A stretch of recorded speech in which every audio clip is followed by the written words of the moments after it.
साथ जो अत्याचार हो बीजेपी कर रही है, इसकी वजह से मैं वीआईपी के साथ आया हूँ। तो केवल यादव के बारे में सोचते हैं, बाकी किसी के बारे में सोचते ही नहीं।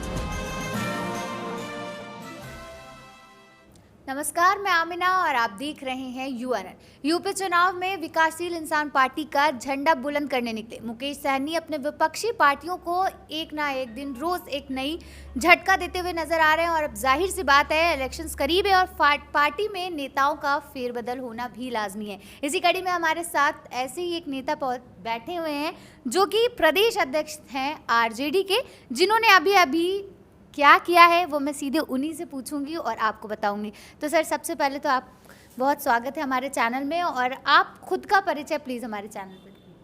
मेरा नाम पड़ेगा रियाज अहमद डम्पी। मैं रहने वाला मिर्ज़ापुर नगर विधानसभा से हूँ। आज मैं पार्टी वीआईपी ज्वाइन किया हूँ और मुसलमानों के लिए आज वीआईपी ही थामा हूँ। आरजेडी इसीलिए मैं त्याग दिया। तो आपको पता ही चल गया होगा कि बात हो रही थी यहाँ पार्टी के फेरबदल की। तो जो यहाँ पर बैठे हैं हमारे साथ रियाज अहमद डम्पी, ये प्रदेश अध्यक्ष थे आरजेडी के, राष्ट्रीय जनता दल के, और अब उन्होंने पार्टी ज्वाइन कर ली है वीआईपी, यानी कि विकासशील इंसान पार्टी, जो वीआईपी की तरह आई। और उत्तर प्रदेश की जो सियासत थी उसमें और तेज़ी बढ़ गई है और हर रोज़ कुछ ना कुछ ऐसी चीज़ें हो रही हैं जिससे इस पार्टी ने जो अपनी दस्तक जो दे दी है उसका रोज़ एक अपना एग्जाम्पल भी दे रहे हैं। तो सर, क्या वजह रही कि आपने आरजेडी को छोड़कर वीआईपी चुना? मुसलमानों की सेवा उत्तर प्रदेश में करना था, इसलिए जो है हमने वीआईपी ज्वाइन किया हूँ। और मल्लाहों के साथ और मुसलमानों के साथ जो अत्याचार हो बीजेपी कर रही है, इसके वजह से मैं वीआईपी के साथ आया हूँ। सर, आरजेडी में कब से थे और क्या आरजेडी जो है मुसलमानों की बात करें, मल्लाहों की बात करें, तो क्या उस तरह से उन्हें उनका हक नहीं दिला पा रही थी जिसकी वजह से आपने दूसरा ऑप्शन ढूंढा? वो केवल यादव के बारे में सोचते हैं, बाकी किसी के बारे में सोचते ही नहीं। जब तक नहीं मिलता तब तक सबके बारे में सोचते हैं, सत्ता मिलते ही भूल जाते हैं वो। क्या अगर मुसलमानों की बात करें तो वैसी साहब भी उत्तर प्रदेश में पहुंच चुके हैं, वो भी जो है मुसलमानों के हक की बात कर रहे हैं, और तो कैसे सर उनका और आपका कैसे होगा? नहीं, वो आ रहे हैं तो उनका स्वागत है, ऐसी कोई बात नहीं है। वो हमारे बड़े भाई हैं, हम उनकी इज्जत करते हैं। मगर ये है कि वो थोड़ा सा संकेत में आ रहे हैं कि बीजेपी सरकार दोबारा बनाने के लिए। तो क्या रहेगा मोटिव, क्या रहेगा, क्या उद्देश्य रहेगा? मुसलमानों की बात करें या मल्लाहों की बात करें तो सर उनकी क्या, आपके क्या उद्देश्य रहेंगे, क्या प्लान्स रहेंगे कि वो आगे बढ़ सकें? अब प्लान यही रहेगा कि हम लोग विकास करें, किसी तरह विकास करवाएं सबका साथ में जुड़ के। तो कुछ ऐसा नहीं है आपके पास, कुछ ऐसा मोटो कि इस रूपरेखा से हम चलेंगे तो मुसलमानों को या मल्लाहों को अच्छी चीज़ें मिलेगी, उनके हक की चीज़ें मिलेंगी? ये तो हमारे आने वाले जो हमारे बॉस हैं पार्टी की, वो चेक करेंगे ना कि मुझे क्या करना चाहिए, क्या नहीं करना चाहिए। चलिए, तो भाई यहाँ पर हमारे प्रदेश अध्यक्ष जो है वीआईपी पार्टी के, वो भी यहाँ मौजूद है, तो उनसे पूछेंगे कि सर कैसा लग रहा है कि यूपी में आकर, और जो अब शुरू हो गया है, सरगर्मियाँ तेज़ हो गई हैं और अब जो दूसरी पार्टी के नेता हैं वो भी आपकी पार्टी में जुड़ रहे हैं, तो कैसा लग रहा है सर? देखिए, आज जो है कि राष्ट्रीय जनता दल के प्रदेश अध्यक्ष भाई रियाज अहमद डम्पी जी मिर्ज़ापुर के निवासी हैं। आज वीआईपी पार्टी की रीति नीति से प्रभावित होकर के हमारी पार्टी में की सदस्यता ग्रहण की है। हमें पूरा विश्वास है कि रियाज भाई जो है वीआईपी पार्टी के जनाधार को बढ़ाने के लिए निष्ठा लगन ईमानदारी से काम करेंगे। और मैं तो बोलता ही रहता हूँ, ऊपर अल्लाह नीचे मल्लाह। जब लोगों की जान खतरे में आती है, परेशानी में पड़ते हैं, तब अल्लाह को याद करते हैं। और नदियों में जब बाढ़ आती है, जान खतरे में पड़ती है, तो लोग मल्लाह को याद करते हैं। और चुनाव के समय भी लोग ज़्यादातर दलों का देख लीजिए कि लोग मुसलमानों और निषादों की, मल्लाहों की ही बात कर रहे हैं। यह केवल चुनावी उनका एजेंडा रहता है। रियाज भाई ने भी कहा कि हम लोगों के साथ केवल यूज एंड थ्रो की पॉलिसी अपनाई जाती है। जो हमारे बुनियादी हक हिस्से हैं, हमारे राजनीतिक सम्मान की बात है, उससे जो है कि हमारे लोगों को जो है दरकिनार करने का काम किया जाता है। उत्तर प्रदेश के जातिगत समीकरण में 17.3% हमारे मुसलमान भाइयों की आबादी है और 16.5% हमारे निषाद समाज के अंतर्गत जो मल्लाह, केवट, बिंद है, धीवर है, कश्यप है, कहार है, गुड़िया, तुरहा, बाथम, माझी, रायकवार हैं, लोधी और किसान हैं, इनकी आबादी हैं। और उत्तर प्रदेश के अगर देखा जाए परिणामों को, पिछले चुनाव को केवल छोड़ दिया जाए तो 2002 का चुनाव हो, 2007 का हो, चाहे 2012 का चुनाव हो, केवल 3 से 4% मतों के मतांतर से सरकारें आती और जाती रही हैं। और जब बताइए कि 17.3%, 16.5%, 33%, अगर दोनों यानी कि अल्लाह के बंदे और मल्लाह अपने दिल दिमाग को सही करके वीआईपी पार्टी के साथ जुड़ जाएं तो मिशन 2022 में हम उत्तर प्रदेश की राजनीति में एक ऐसा परिणाम पैदा कर देंगे कि हम लोग, जैसे बात होती है, लोग कहते हैं कि ये लोग वोट कटवा के रूप में आ गए हैं। वोट कटवा नहीं, हम वोट बैंक वाले हैं, और हम लोग पौआ वाले नहीं हैं, हम लोग झौआ वाले हैं। झौआ का मतलब होता है कि किसी को बोझ रख दिए तो जल्दी वजन बर्दाश्त नहीं कर पाता है।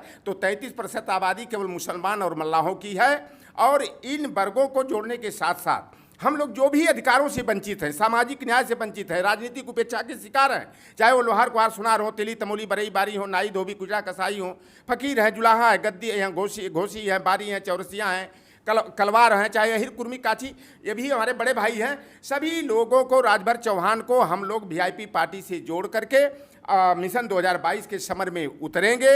और हम वोट कटवा नहीं, अरे कहते हम तो किंग भी बन सकते हैं, लेकिन किंग नहीं बने तो किंग मेकर तो जरूर बनेंगे। और अगली सरकार का रिमोट कंट्रोल तो वीआईपी के हाथ में होगा। बिल्कुल सर, तो यहाँ पर हमारे प्रेसिडेंट यूथ की जो है वहाँ उसके भी प्रेसिडेंट है यहाँ पर संतोष जी, तो इनसे पूछेंगे सर कैसा लग रहा है कि आप लोगों ने 2 जुलाई में ही दस्तक दी उत्तर प्रदेश में। उसके बाद अगर आप चैनल और न्यूज़पेपर देखें तो उसमें आपकी पार्टी का नाम ज़रूर रहता है और रोज़ नई नई चीज़ें आपकी पार्टी की आती रहती हैं, तो क्या लग रहा है सर, कैसा लग रहा है आपको? देखिए, बहुत अच्छा लग रहा है, और कम टाइम में हम लोगों ने जो एक उपलब्धि हासिल की है उसको हम लोगों को मेंटेन भी करना है।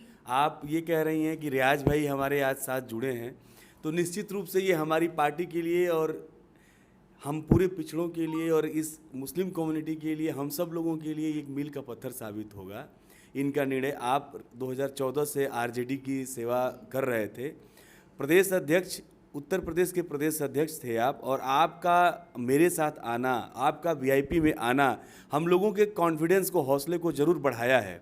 कहीं ना कहीं हमारी विचारधारा और हमारे कार्यशैली से प्रभावित होकर आप इतने बड़े पद को छोड़ के और इतनी एक बड़ी पार्टी को छोड़ के आप हमारे साथ आए हैं। तो निश्चित रूप से जहाँ पे लोग उपेक्षित महसूस कर रहे हैं, जहाँ पे लोग अपने को बैलेंस नहीं महसूस कर रहे हैं, राजनीति करने के लिए उनको एक अच्छा माहौल नहीं मिल रहा है, तो वो लोग हम लोगों के साथ आ रहे हैं, जुड़ रहे हैं। और अभी तो एक शुरुआत है, ये निश्चित रूप से आने वाले समय में इसकी गतिविधि और बढ़ेगी, तेज़ी और आएगी। और बहुत सारे लोगों का अभी हम लोगों के पास फ़ोन आ रहा है और बहुत सारे लोगों का ऑफ़र आ रहा है, तो ये सब चीज़ें होंगी, तो इससे किसी को घबराने की ज़रूरत नहीं है। और मैं ये जानता हूँ कि वीआईपी का कारवां बहुत तेज़ी से बढ़ रहा है, और ये परिणाम 2022 में आप सब लोगों का अगर साथ रहेगा तो दिखाई देगा। तो बात करें अगर रियाज जी की, जो बात कर रहे हैं कि मुस्लिम वर्ग के जो लोग हैं उनको न्याय दिलाने की बात कर रहे हो, तो सर पहले मुस्लिम की ही बात करते हैं। चलिए कि अभी कुछ दिनों पहले ही उत्तर प्रदेश सरकार ने एक कानून ले आए हैं जिसमें बात की जाए कि जनसंख्या नियंत्रण कानून की, तो वो सबसे ज़्यादा कह रहे हैं कि जो है मुस्लिमों को टारगेट किया जा रहा है। जो जनसंख्या नियंत्रण कानून की बात हो रही है तो मुस्लिमों को टारगेट किया जा रहा है, उस पर आपको क्या लगता है सर, असल में मुस्लिमों को ही टारगेट किया जा रहा है? नहीं, ऐसी कोई बात नहीं, किसी को टारगेट नहीं किया जा रहा है। अब उनकी पावर मिला है तो वो गलत इस्तेमाल कर रहे हैं, और इस्तेमाल देखिए कब तक करते हैं, 22 में उनको समझ में आ जाएगा। आपको क्या लग रहा है ये जो कानून लेके आए वो कानून सही है? नहीं, कानून सही कहाँ से है भैया, आप ही बता दीजिए कानून सही है। अब किसी को एक भी बच्चा नहीं है तो लाद के देंगे? लेकिन बात तो हुई है ना सर, 2 बच्चे ही अच्छे, तो उनको कई बच्चा है, जरा बता दें हमें योगी साहब, वही बता दें हमें, या कोई बीजेपी का विधायक बता दे 2 ही बच्चा केवल पैदा किया हो लिख के। इसीलिए तो सर अभी कानून आया है, अब से नहीं हो सकता। नहीं, अरे कब से लाएंगे या कब से लागू करें? जो जिसको नहीं हुआ है क्या योगी जी उसको देंगे या स्पेशल कोई व्यवस्था करेंगे क्या? कोई व्यवस्था करेंगे? लड़कों को डॉक्टर इंजीनियर बनाएंगे क्या? आईएएस और पीसीएस बनाएंगे क्या? ये जनसंख्या नियंत्रण का जो विधेयक आया है और इसे हिंदू और मुसलमान करने की बात किया जाता है। कोई भी मामला आता है, बीजेपी पार्टी जो है ईद और दिवाली की बात करती है, शमशान और कब्रिस्तान की बात करती है, भारत और पाकिस्तान की बात करती है, और जनसंख्या नियंत्रण कानून को भी हिंदू और मुसलमान का मुद्दा दे रही है। अरे मैं भी तो हिंदू, हमको भी तथाकथित हिंदू कहा जाता है, हम भी तो 5 बेटे और बेटियों के बाप हैं। लेकिन वो टारगेट जो करते हैं मुसलमान को, और उनकी राजनीति ही छल कपट की है, झूठ फरेब की है और नफरत पैदा करने की है। ये हिंदू और मुसलमान करते हैं, लेकिन रिश्तेदार नातेदार बनाने में इनको हिंदू मुसलमान नहीं दिखाई देता क्या? आप देख लीजिए कि मुरली मनोहर जोशी के रिश्तेदार कौन हैं? वो शहनवाज हुसैन साहब हैं। मुख्तार अब्बास नकवी जी अंतर्राष्ट्रीय विश्व हिंदू परिषद के जो अशोक सिंघल जी थे, उन्हीं की भतीजी जो है कि मुख्तार अब्बास नकवी से तो है। आमिर खान की पत्नी कौन है? सलमान खान की कौन है? वो सुहेल खान की पत्नी कौन है? आमिर खान ने भी डिवोर्स दे ये दिया। पटौदी जी की पत्नी कौन है? और पटौदी जी के बेटा वो सैफ अली खान की पत्नी कौन है? तो ये केवल जो है कि हिंदू और मुसलमान कर करके नफरत की भावना पैदा करने के काम करते हैं। और हिंदू, मुस्लिम, सिख, ईसाई, जैन, बौद्ध, पारसी तो इस भारतीय धरती पर जो है कि ये गुलदस्ते के समान है। और इनकी खूबसूरती तभी रहेगी, इस देश की खूबसूरती तभी रहेगी जब हिंदू, मुसलमान, सिख, ईसाई आपस में भाईचारा बढ़ा करके देश को मजबूती प्रदान करने का काम करेंगे। देश की आज़ादी में क्या हिंदुओं ने ही योगदान दिया है? क्या हिंदुओं से बढ़ चढ़ करके अगर कोई योगदान दिया है तो मुसलमानों ने दिया है। और मुसलमानों, हिंदुओं से ज़्यादा कहीं शहीद हुआ है तो सिख और मुसलमान हुए हैं। लेकिन वोट की राजनीति के लिए हिंदू और मुसलमान को, क्या आतंकवादी जो होता है केवल मुसलमान होता है क्या? क्या हिंदू आतंकवादी नहीं होता है क्या? वो कौन है जो भोपाल से सांसद हैं? साध्वी जी, प्रज्ञा, वो हिंदू आतंकवादी नहीं थी क्या? उन्होंने राजस्थान में बम फुलवाने का काम किया। बंबई में जो बम विस्फोट हुआ, क्या किसी मुसलमान ने फुलवाया था क्या?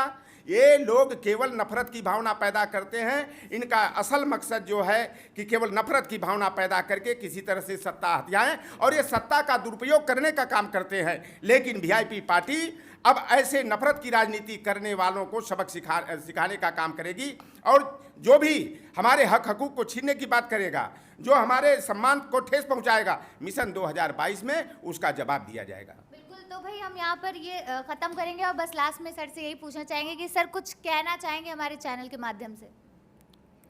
आपके लिए बहुत बहुत धन्यवाद। आपकी बड़ी मिलकर बड़ी खुशी हुई। आप लोग हमेशा इसी तरह हमसे मुलाकात करते रहिए और अपना आशीर्वाद बनाए रहिए। जी बिल्कुल, बहुत बहुत शुक्रिया। तो भाई ये थे वीआईपी पार्टी के जो रोज़ कुछ ना कुछ होता रहता है। और यहाँ पर एक लोगों ने यहाँ पर जो ये सर आए और दीदी के प्रदेश अध्यक्ष, उन्होंने यहाँ पर अध्यक्षता ली। अब देखना दिलचस्प होगा कि कितने और नेता आते हैं या क्या चीज़ें वीआईपी पार्टी के थ्रू होती हैं। और जो भी अपडेट रहेगी वो आप तक तो पहुँचती ही रही है, इसलिए देखते रहिए UNN।